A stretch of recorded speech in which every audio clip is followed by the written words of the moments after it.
Santo, fuente de luz, trono de la eterna sabiduría, ruega por nosotros.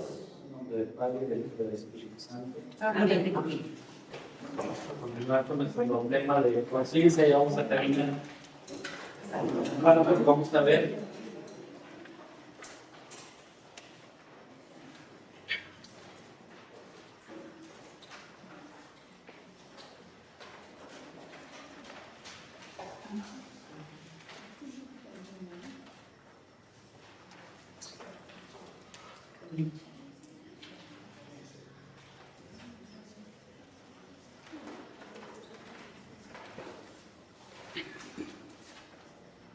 La educación de la conciencia.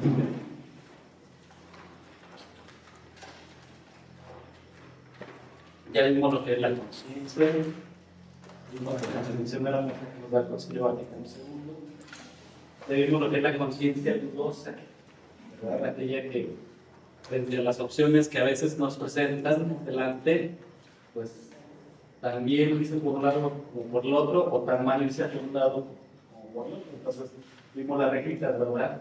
Que hay que aplicar para tomar una decisión frente a las dudas que se nos pueden presentar. Ya vimos las deformaciones de la conciencia. Recuerda que señalamos quien está afectado por la ignorancia invencible, quien está afectado por una ignorancia vencible o que se puede superar. ¿Sí? Ahora vamos a ver este último tema respecto a la conciencia, que es la educación de la conciencia. Este tema lo voy a evitar, no es muy largo, y vamos a comentar. ¿Sí? Hay que formar la conciencia. ¿Cómo?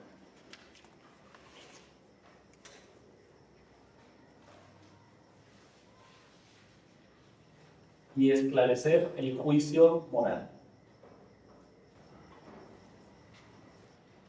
Una conciencia bien formada,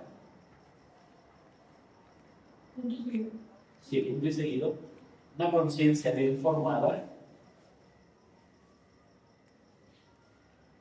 es recta y veraz.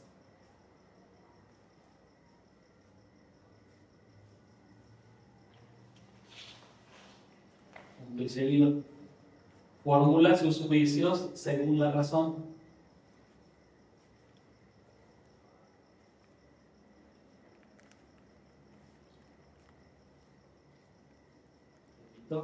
Formula sus juicios según la razón. Coma. Conforme al bien verdadero.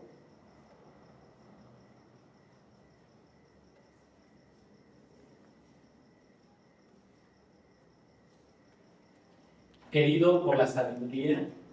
Querido por la sabiduría.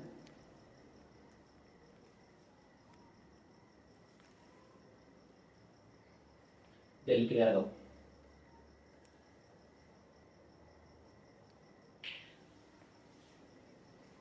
Punto y seguido.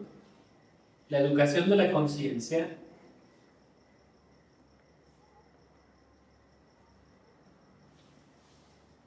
es indispensable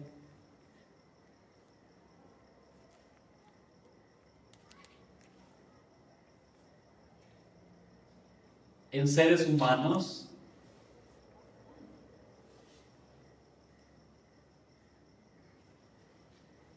sometidos a influencias negativas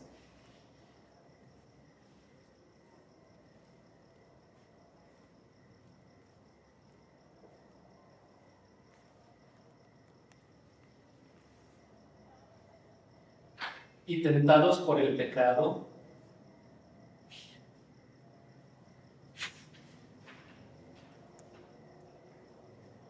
de preferir su propio juicio. Repito, y tentados por el pecado, de preferir su propio juicio.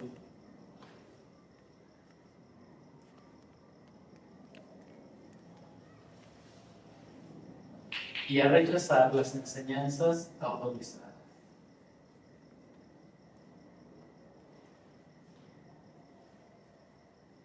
¿Qué?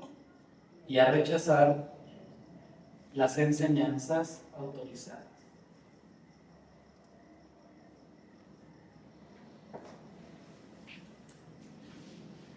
Vamos aquí un poco, ¿verdad? La formación de la conciencia, pues, es una obligación de todos, ¿sí?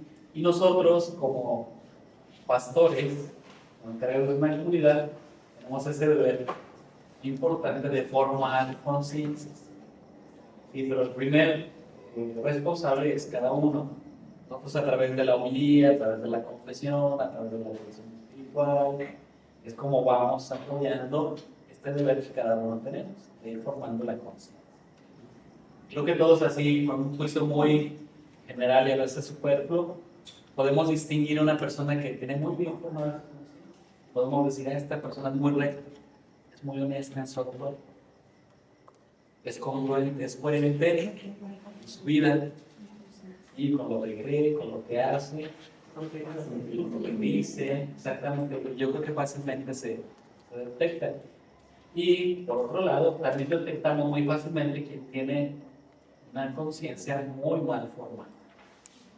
Y ahí nos explicamos y entendemos por qué hay adolescentes, por qué hay jovencitos, por qué hay un ya mayor que se dedica a vivir de la delincuencia. Yo creo que todos nos hemos preguntado cómo es posible que alguien viva de estar robando a los demás. Porque se está escondiendo a fin de cuentas toda la vida. Y está huyendo y está tratando de crear, ¿verdad?, formas de evadir la justicia y de evadir a quienes son los dueños legítimos de lo que les está robando. No creo que sea una vida tan tranquila ni tan bonita.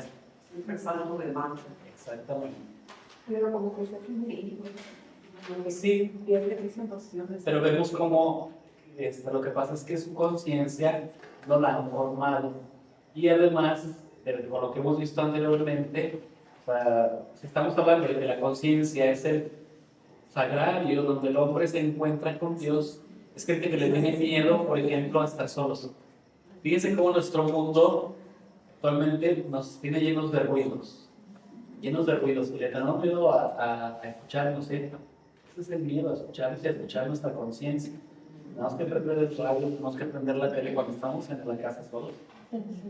Y un día hagan un intento y háganse la prueba ustedes, durar media hora sin tener nada de eso prendido. Y verán cómo es muy bonito, o sea, le va a perder el miedo. No es fácil, pero le va a perder uno ese miedo y vas permitiendo que tu conciencia te hable. Entonces, estás queriendo. ¿Pero por qué? Porque desde niños no les dieron herramientas y elementos para ir formando la conciencia. Y luego también gente que se los come, porque sí lo vale porque hay que se los compra. Entonces, ahí se va haciendo un círculo vicioso. Entonces, yo recuerdo Antonio Berlín cuenta una anécdota de un bandolero que cuando era chiquito, el papá se lo llevó a robar a la hacienda de Guadalupe. Entonces se asomaban por lo que era el potrero, y cuando nadie andaba por ahí de los caporales y de los peones, se brincaban.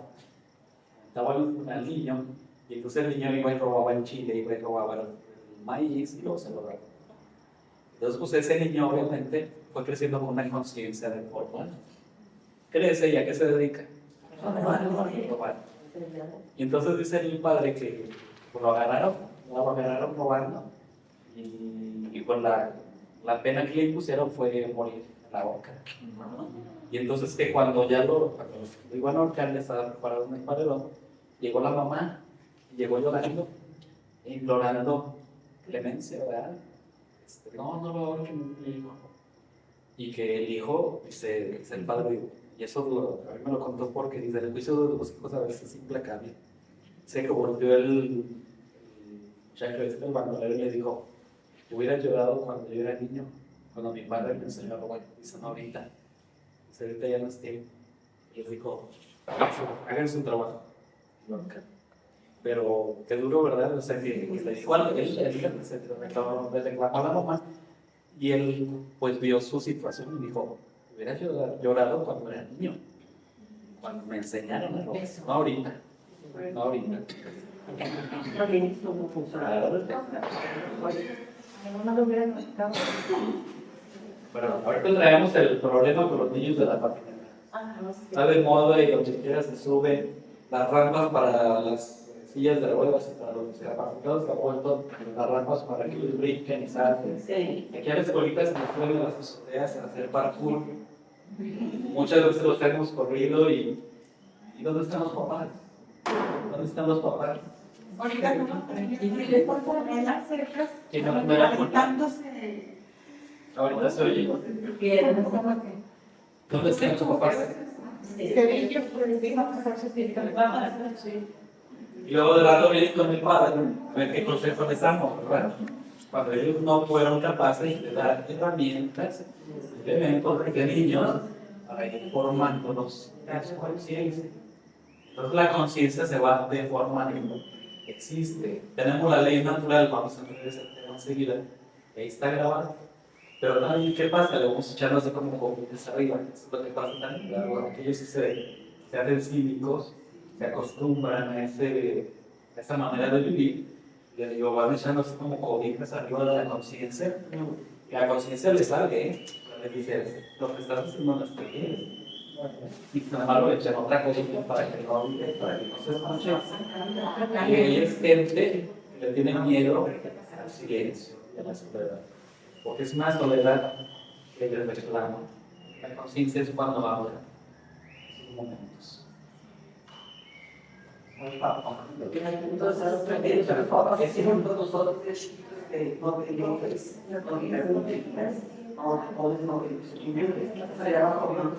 Claro. Yo les digo que ahora haciendo un tema. Al paso del tiempo, yo he ido comprobando cómo es un error que cometemos, decir, ay, el niño no tiene todavía, no bebé y no, sí, soy como poquitas desde bebé. Incluso se habla que desde que están en el vientre, cuando mamá se acostumbra ya cuando oye música clásica, que se platica y eso, les va hablando de cariño. ¿Cuántos niños también que en un principio eran rechazados o que las mamás ya se intentaron abortar? Que gracias a Dios el último se repitieron, pero sin embargo eso viene cargando la vida y ya de una u otra manera brota. Sí, brota. Entonces, yo creo que sí hay que tener mucho cuidado con eso. Cuando yo era seminarista, hace algunos ayer ya tuve como rector, como maestro de psicología, fue el Manuel Maceno. Se conoció diferente, el nombre, la calculadora y el Manuel Maceno. Entonces, él nos dio una materia que se llamó metodología de la educación. Me acuerdo, yo siempre les platico este caso y esta anécdota porque a mí me sirvió muchísimo a nivel personal. Un día llegó el padre que hace el inicio del semestre de la clase y nos dijo: "Yo voy a encargar que hagan un trabajo de persona y va a ser su trabajo final de esta materia, donde ustedes me van a explicar qué quisieron hacer de mí y mi familia, cómo quisieron hacerlo y qué fue lo que lograron". Fue lo único que nos dio duda, no dijo más nada, tenían los 5 meses que no van a explicar esas cosas. ¿Qué quisieron hacer? ¿Cómo lo quisieron hacer? ¿Qué lograron? Entonces fue muy padre un trabajo de introspección en su vida. Y por ejemplo, en mi caso, decía, ¿qué hicieron de mí? Yo fui desarrollando, que nos dijo, estar aquí como debe de entenderlo los amigos. Y entonces, por ejemplo, yo fui desarrollando por ti. ¿Qué quisieron de mí? Yo quisieron que fuera educado. Muy bien. ¿Cómo lo hicieron? Entonces yo ahí le puse varios puntos. Desde mis abuelitos, de mis tíos, que me decían, diga gracias. Diga por favor.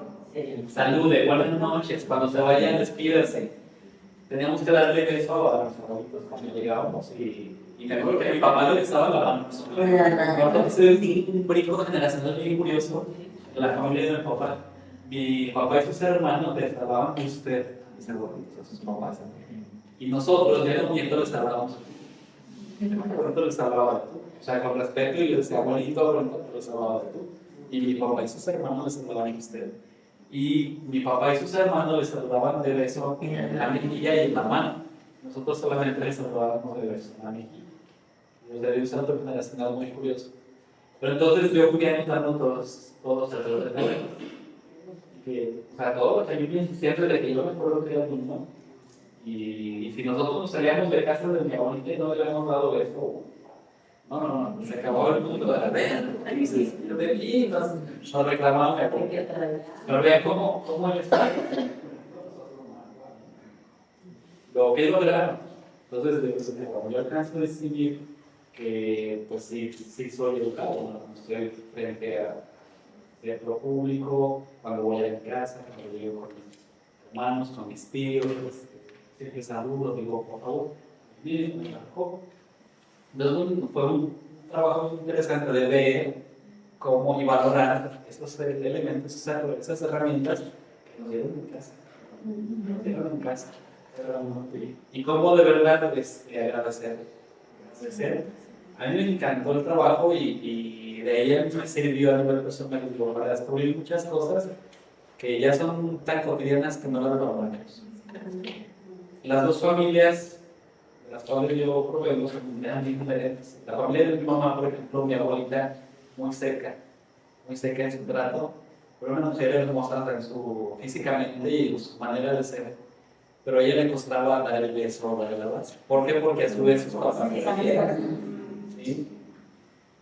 Y en cambio la familia de mi papá, mi abuelita, no, ella se deshacía, así como el gato ese que agarra lo que le mueve, así ese monstruo, era cariñoso, pero amando por cariño, sí, cosas. Y yo cuando era niño, a mí me encantaba ir a la casa de mi abuelita, la mamá de mi papá. Pero uno no se explica porque cuando uno es niño no se explica. Yo decía, es que me gusta más estar acá, me gusta ir allá, pero gozo más acá. Entonces a través de este ejercicio yo ya entendí por qué. Y todavía vivía la mamá de mi mamá. Entonces, pues, la manera en que yo la empecé a ver después, bueno, sin duda la estrategia, hice mucho, pero a raíz de eso dije, es que mi abuelita es la valoré mucho. Entonces, aquí vemos cómo desde niña. Pero uno entiende que mi abuelita nos daba su cariño a su manera. Y yo aprendí, a raíz de eso, aprendí a valorar los signos, porque a través de ese ejercicio dije, a los signos de mi abuelita, no de mi mamá, son este. Diferentes a los signos que nos daban las mamás de mi papá. Pero las dos nos querían mucho. Pero cada una es su manera de expresar. Entonces, es mi padre. ¿Y cuántos muchachos adolescentes, o ya de adultos, obviamente todos están carecidos de todo esto? Sus papás no les dan herramientas ni elementos para ir formando una conciencia. Pero fíjense qué interesante que ella alcanzó a distinguirlo, porque muchos no lo alcanzan a distinguir. Muchos no lo alcanzan a distinguir. Sí, porque no sé hacer este trabajo de introspección. A mí me sirve muchísimo. Y yo se lo recomiendo muchas veces a gente que me ha ido a pedir un acompañamiento espiritual. Les digo, haga este ejercicio. Digo, a mí me ayudó muchísimo. Y de verdad que uno valora y descubre también las fallas que uno tiene y descubre la raíz de sus errores. Y también, o sea, ayuda en tanto lo positivo como lo negativo para sacar algo de positivo. Lo último que dejamos es muy importante la formación del ser humano que está sometido a influencias negativas y que tenemos la tentación de caer en el pecado, la soberbia y el no obedecer lo que los otros dicen. Hemos platicado la cuestión de los hijos, pero los papás cargan las culpas de los hijos. No está respondiendo como quisiera. Son influencias negativas. Son las influencias negativas. Y es donde entra ya la libertad. O sea, libremente, cuando llegan a la edad adulta, la edad de la discusión, se va decidiendo y a veces se decide para bien y a veces se decide para mal. Entonces, Pues tengan el deber también ellos de ir formando la conciencia, pero a veces pues es más fácil no formar. Es más fácil irnos por los caminos no tan buenos, aparentemente, porque todo tiene consecuencias, y luego todos nos cobran. Sí, nos cobran. Ahí es donde está la libertad. Y donde se desprende la responsabilidad. Porque la libertad conlleva responsabilidad. Es lo que algunos no quieren aceptar. Quieren vivir libremente, ¿verdad? Entre comillas, ese libertinaje, porque no quieren responsabilidad. La libertad conlleva. La libertad conlleva siempre responsabilidad. Bueno, entonces debe nuestro la formación de la conciencia. Ustedes por estar tomando estas clases están formando su conciencia. Por ir a confesarse, están formando su conciencia. Desde que vamos al catecismo, estamos formando la conciencia. Las son catequistas, están ayudando por la formación de la conciencia. Y ver cómo si lo traducimos a las cuestiones del fe, hablamos del pecado veniente, del pecado mortal. Estas son las consecuencias. Porque no es lo mismo robar un chiste, hacer un fraude de un banco. Las consecuencias son muy distintas. Sin embargo, estamos hablando del mismo pecado. Pero el robarse un chiste, podemos decir que era el pecado venial, pero que era el pecado venial quiere hacer un fraude, que es el pecado mortal. Es lo mismo robarle a una persona que no tiene para comer 3 pesos que robarle un diario, ¿no? Acuérdense que ahí entran las circunstancias. ¿Sí? También tenemos que ver cuáles son las consecuencias para aquella persona. Ciertamente un atenuante es, a lo mejor que el robo sea un millonario, ¿verdad? Pero que le está robando. Si vas a robar sus millones, lo vas a dejar la ruina también. Pero a una persona que la dejaste sin comer, pero a una persona que ni se dio cuenta. Sí, o sea, tiene atenuantes, pero sin embargo, la verdad puede ser, puede ser así. Y recuerden que ya hablamos de las circunstancias que pueden modificar la gravedad, más no la moralidad de la vida.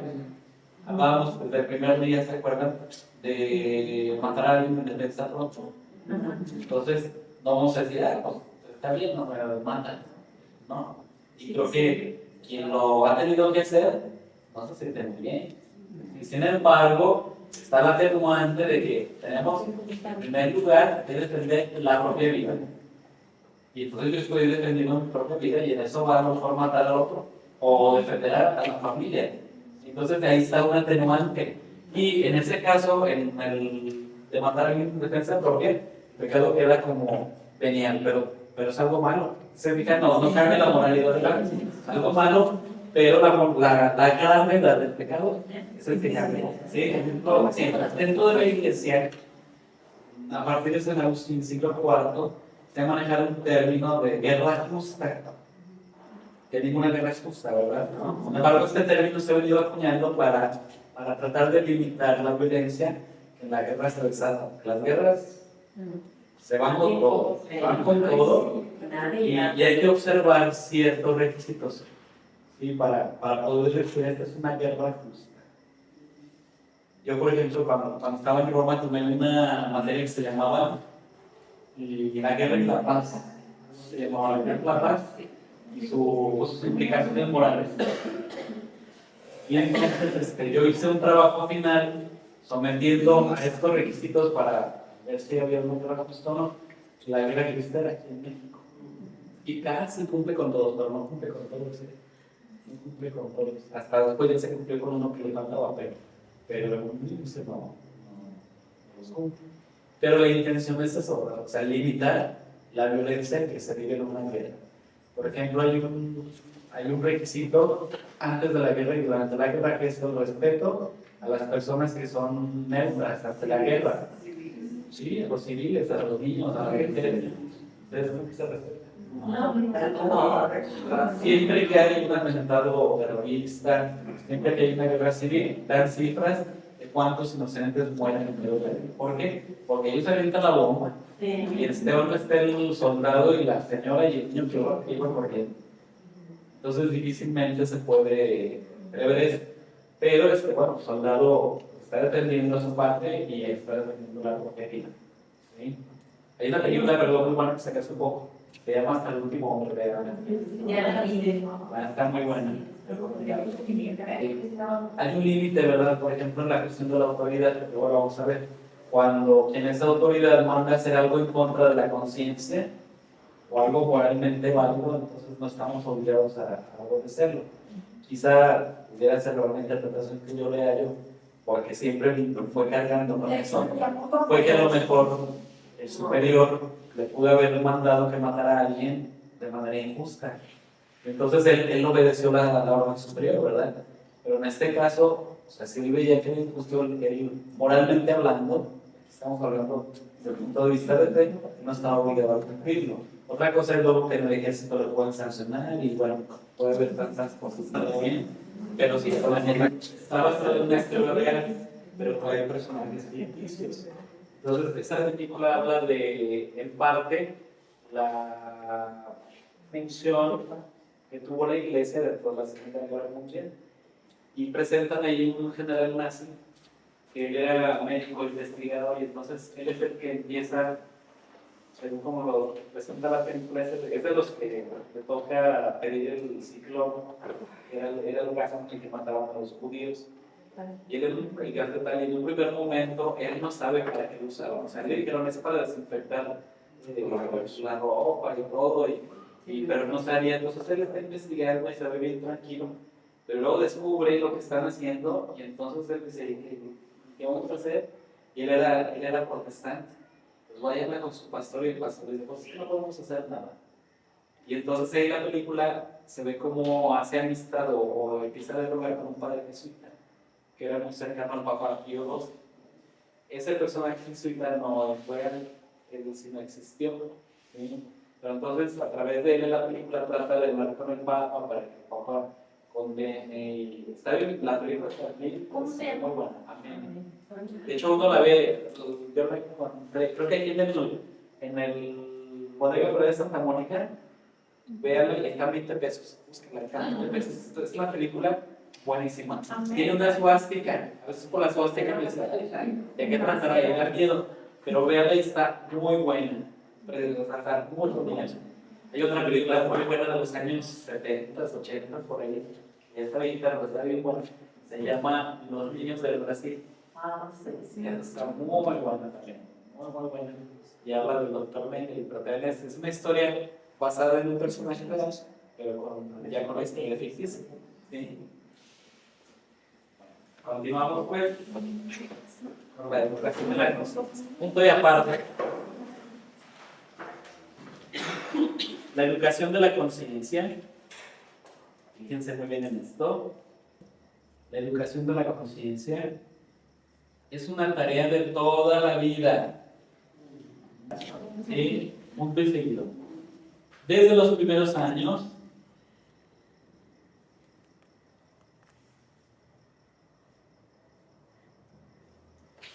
despierta el niño.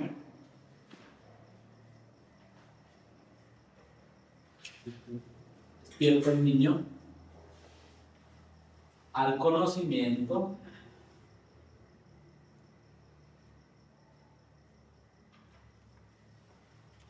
y la práctica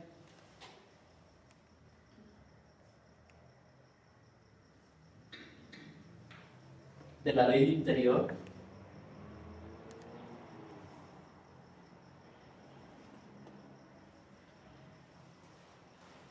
reconocida por la conciencia moral.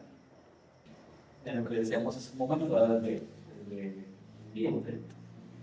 De niños hay que darles alimentos y herramientas. Punto y seguido. Una educación prudente, pero prudente.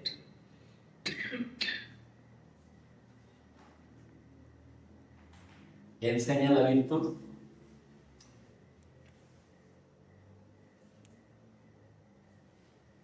¿Cómo? Preserva o sana del miedo.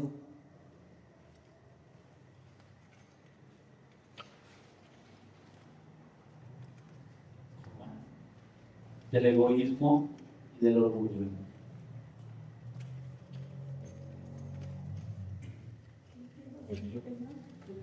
Reserva o sana del miedo, coma, del egoísmo y del orgullo.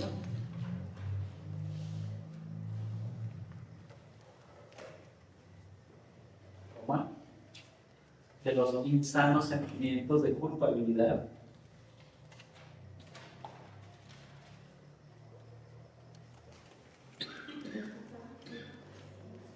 De los insanos sentimientos de culpabilidad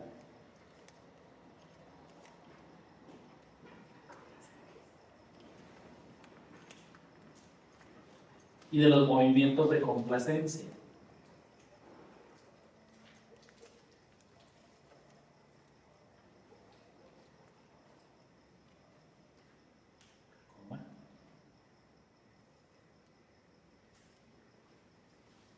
Nacidos de la debilidad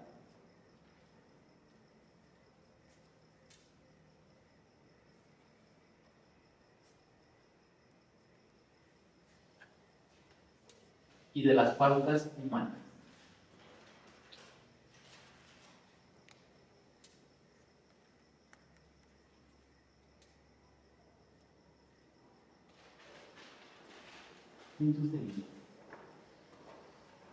La educación de la conciencia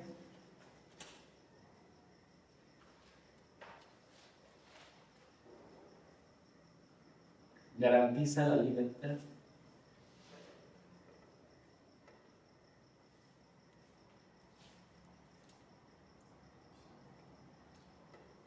Repito, la educación de la conciencia garantiza la libertad y engendra la paz del corazón.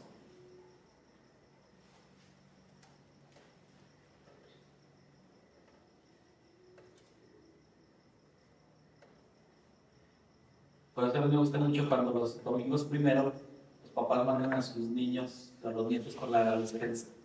Pobrecitos apenas pueden ya, pero así formándoles conciencia, es decir, preparándolos para dejar el egoísmo a un lado. Si me permite decirlo, psicólogo, el domingo que presentaron ahí a sus hijos enfrente, ¿por qué? Porque los ha ido educando desde chiquitos, ¿no? Les ha ido motivando a eso, a que trabajen por los demás y es ir formando la conciencia. ¿Sí? O cuando el niño le dice, pídale pan a Padre Dios, y está el chiquillo extendiendo la mano, pidiendo pan, es esto, es ir formando conciencia e irlos preparando para cuando van creciendo en la fe desde él. ¿Sí? Desde él. Son signos a su nivel, a su edad, cómo los van para informar.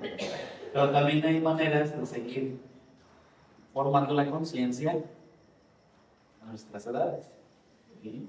Por eso es un trabajo de toda la vida.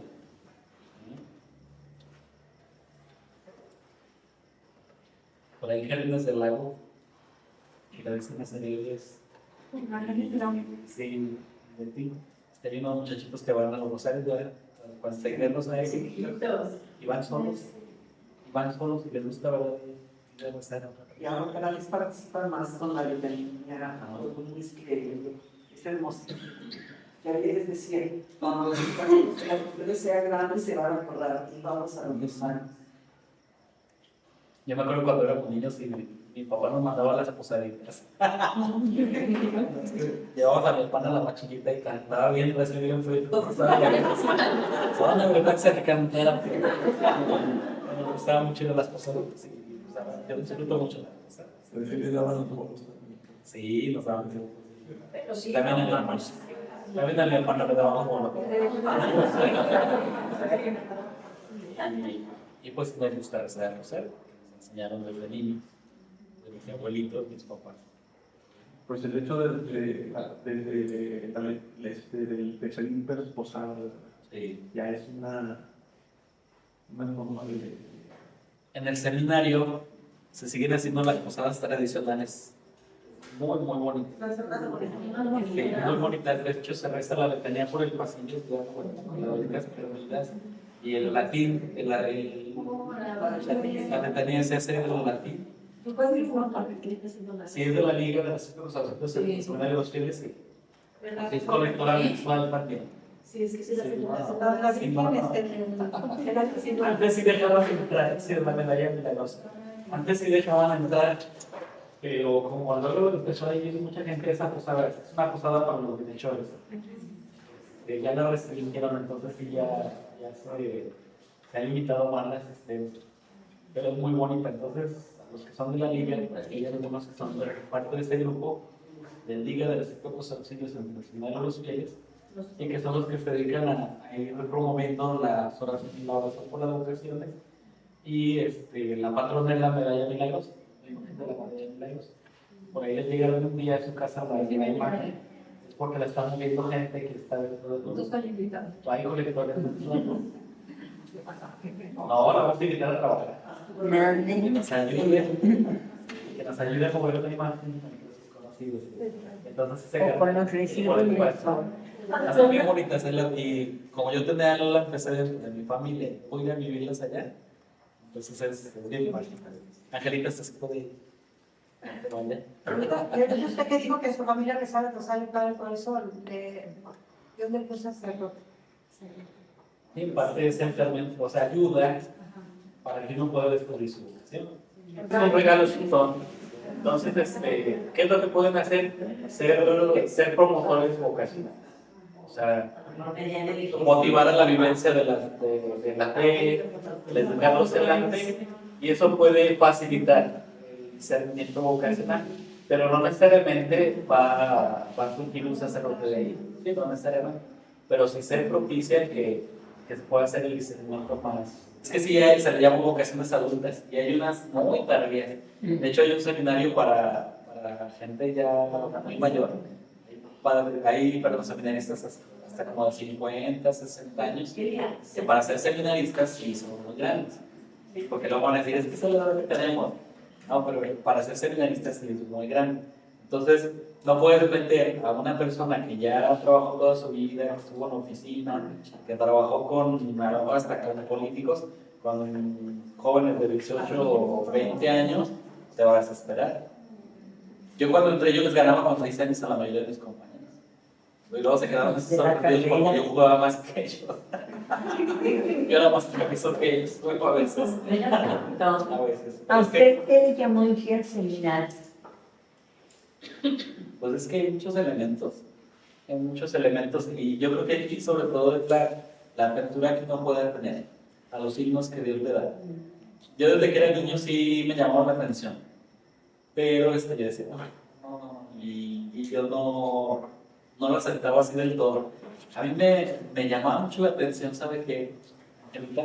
Los seminaristas en febrero y en Cuaresma. A mí me imponía ver a los seminaristas cuando iban a las parroquias en febrero con su sotana y con su cosa igual que hablaban y daban su El mensaje. seminario. Y luego en Cuaresma, cuando estaban así con su sotana y poniendo la ceniza. A mí me llamaba mucho la atención. Entonces, yo creo que era necesario, yo sabía, y cada quien tiene su momento, era necesario que maduraran muchas cosas, vivir la experiencia de mi carrera, estar a trabajar y decir, bueno. De hecho, cuando yo hice el seminario dije, pues voy a ver si es mi vocación. Sí. Y la vocación se va madurando conforme va pasando el tiempo. ¿Qué carrera tiene usted?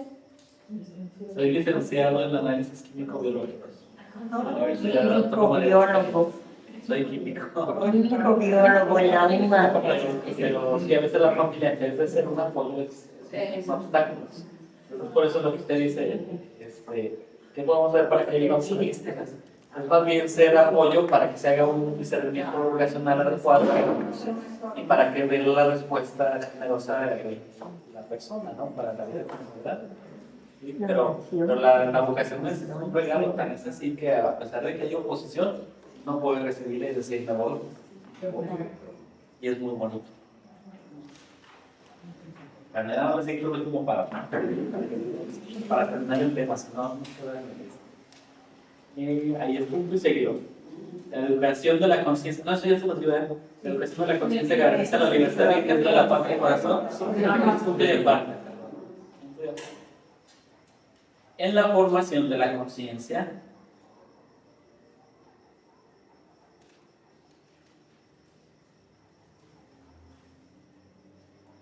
repito, en la formación de la conciencia, coma, la palabra de Dios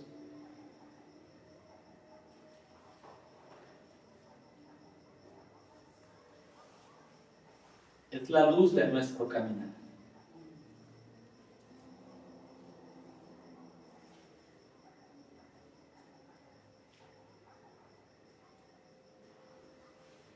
Repito, la palabra de Dios es la luz de nuestro caminar. Punto y coma. Es preciso que la asimilemos en la fe. Es preciso que la asimilemos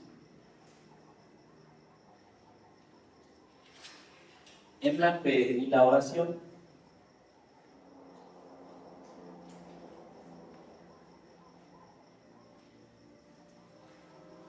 Y la pongamos en práctica. ¿La fe de qué? En la fe y la oración. Y la pongamos en práctica. Punto y seguido. Es preciso también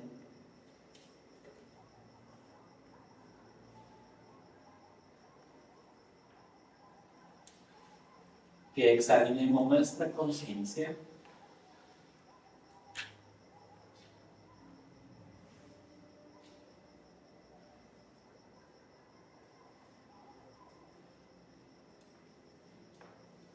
atendiendo a la cruz del Señor.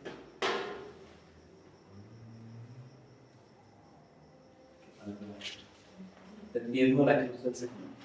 ¿Atendiendo? A la cruz del Señor. Coma.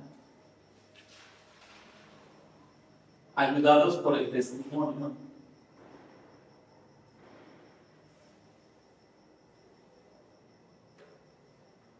O los consejos de otros. De la lista del día de hoy, de todos los santos. Ayudados por el testimonio, o los consejos de otros. Y guiados por la enseñanza autorizada.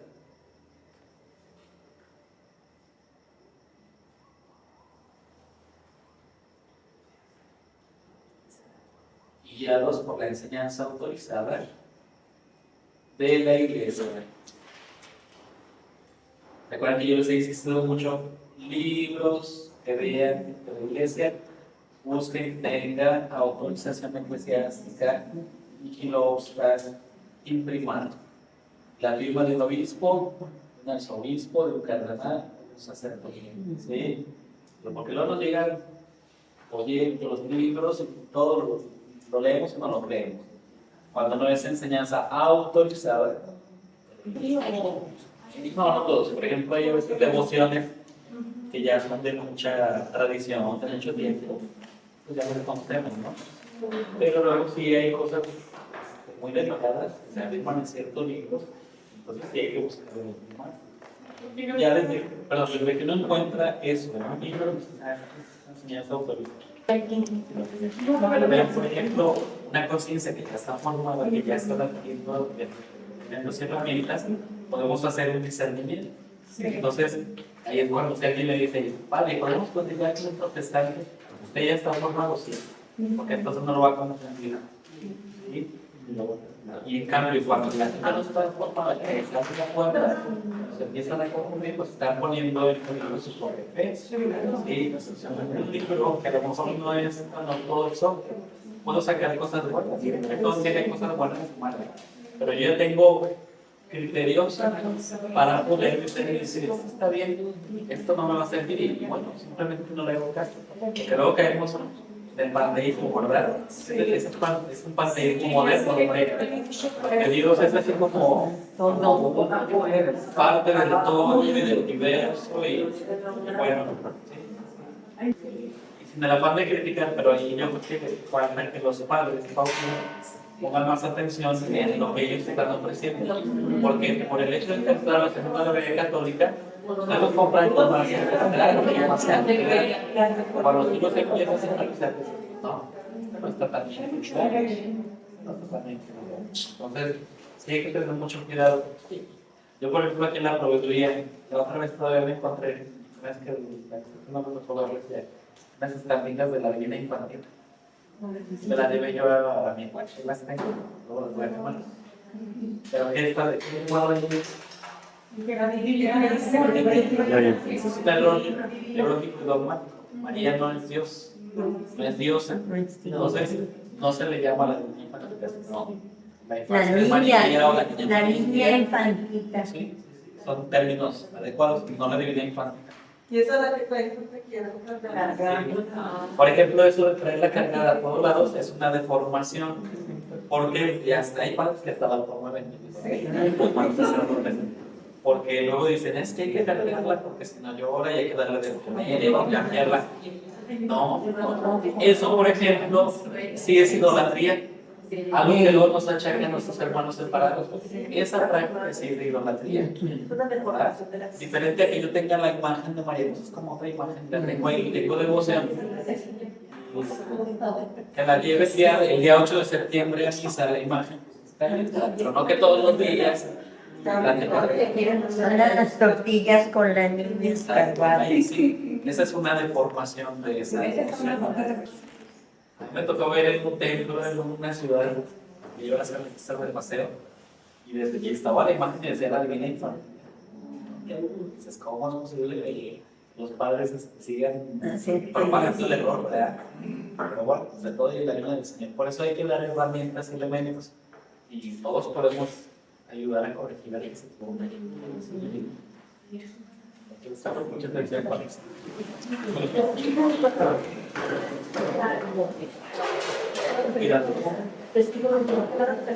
Damos gracias, Señor, por todos tus beneficios. A ti que vives y reinas por los siglos. Señor, esté con ustedes. La bendición de Dios, Todopoderoso, Padre, Hijo y Espíritu Santo, descienda sobre ustedes y permanezca paz. Amén.